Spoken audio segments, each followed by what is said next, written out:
Assalamualaikum warahmatullahi wabarakatuh.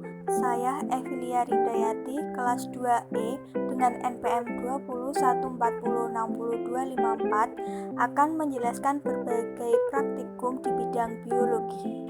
Kegiatan 2, morfologi dan perkembangan tumbuhan. Alat dan bahan. Alat, cutter. Bahan, berbagai tumbuhan dikotil dan monokotil. Berbagai macam bunga, biji monokotil dan biji dikotil. Bagian organ tumbuhan terdiri dari bunga, buah, daun, batang, dan akar. Struktur akar, tunggang, dan serabut, dan batang tumbuhan monokotil dan dikotil. Akar tunggang yaitu singkong, bayam, cabai, tomat, terong, dan pepaya. Akar serabut, jagung, padi, kunci, temulawak, dan pisang. Jenis pertulangan daun terdiri dari daun menyirip, daun menjari, daun melengkung, dan daun sejajar. Berikut adalah gambar biji dikotil dan biji monokotil. Kesimpulan, tumbuhan memiliki organ bagian-bagian tumbuhan yaitu akar, batang, daun, bunga, dan buah. Ciri-ciri tumbuhan dikotil berakar tunggang, tulang daun menjari atau menyirip, batang berkambium, berkayu, contohnya singkong, bayam, cabai, tomat, terong, pepaya. Sedangkan ciri-ciri tumbuhan monokotil berakar serabut, tulang daun melengkung atau sejajar, batang tidak berkambium, contohnya jagung, padi, kunci, temulawak, dan pisang.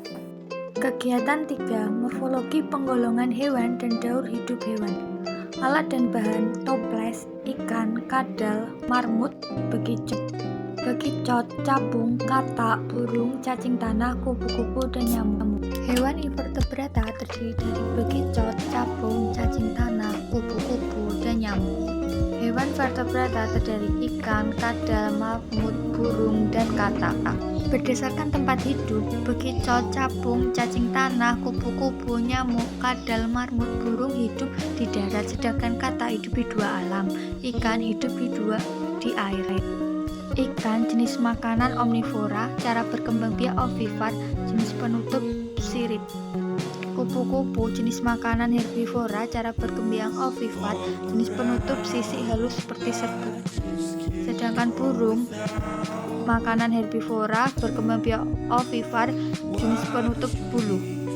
Sedangkan nyamuk jenis makanan yaitu karnivora, cara berkembang ovipar, jenis penutup kulit. Kesimpulan yang didapat adalah hewan memiliki dua golongan yaitu vertebrata dan avertebrata yang dibedakan dari struktur pada tubuh. Berdasarkan penggolongan jenis makan ada 3, karnivora, herbivora, dan omnivora. Berdasarkan tempat hidupnya ada di air, darat, dan darat. Berdasarkan jenis perkembangbiakan ada vivipar melahirkan, ovipar bertelur, dan ovovivipar bertelur dan melahirkan. Kegiatan 4, sistem gerak aktif dan pasif. Alat gerak pada manusia. Ada gelang pahu, tulang belikat, lengan atas, peluru. Tulang anggota gerak atas ada tulang hasta, pengumpil, pergelangan tangan, tulang lengan atas. Gambar tulang telapak tangan manusia.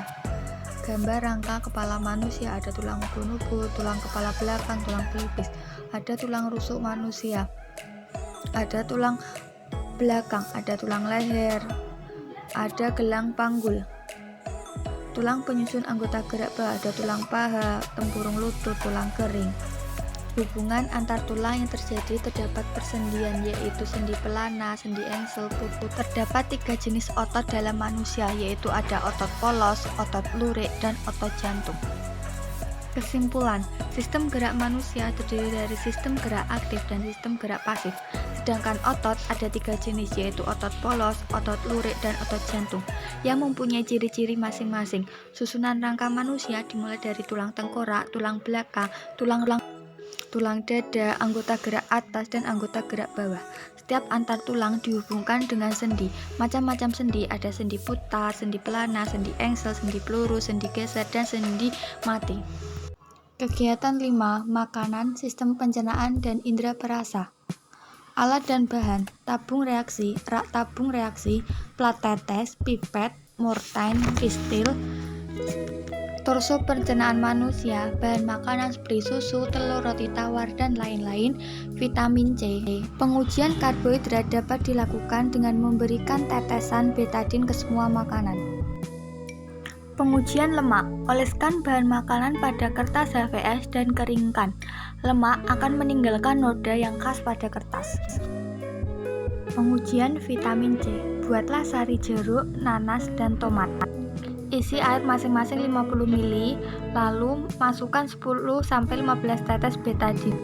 Hitung berapa tetes yang dibutuhkan betadine agar berubah jernih.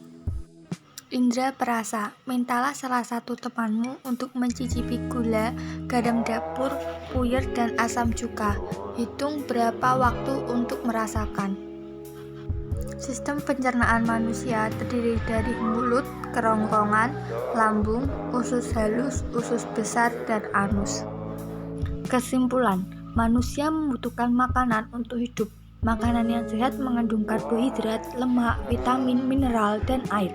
Betadine dapat dijadikan alat untuk menguji makanan yang mengandung karbohidrat pengganti lugut. Lidah mempunyai 4 rasa, yaitu asin, manis, pahit, dan asam. Saluran pencernaan makanan manusia terdiri dari mulut, kerongkongan, lambung, usus kecil, usus besar, dan anus. Kegiatan 6. Sistem pernafasan dan indera pembau.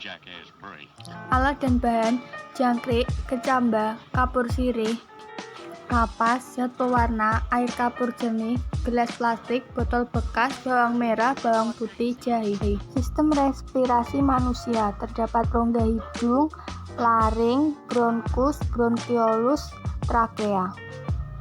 Pengujian respirasi memerlukan udara. Masukkan sedikit kapur dan bungkus dengan kapas. Masukkan kacang hijau atau kedelai yang sedang berkecambah ke dalam botol yang sudah diisi kapur sirih. Lapisi tutup botol dengan menggunakan plastisin agar udara tidak dapat masuk ke dalam botol.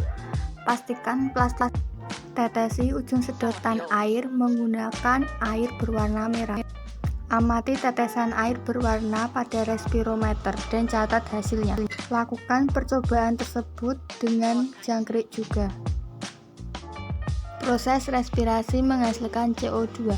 Tuangkan air kapur pada gelas aqua, masukkan sedotan plastik ke dalam air kapur, tiuplah permukaan.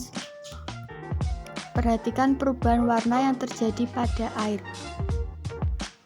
Kesimpulan, respirasi memerlukan oksigen untuk melakukan prosesnya. Proses respirasi mengeluarkan CO2. Pada praktikum ini menggunakan respirometer buatan pada hewan jangkrik dan tumbuhan kecambah.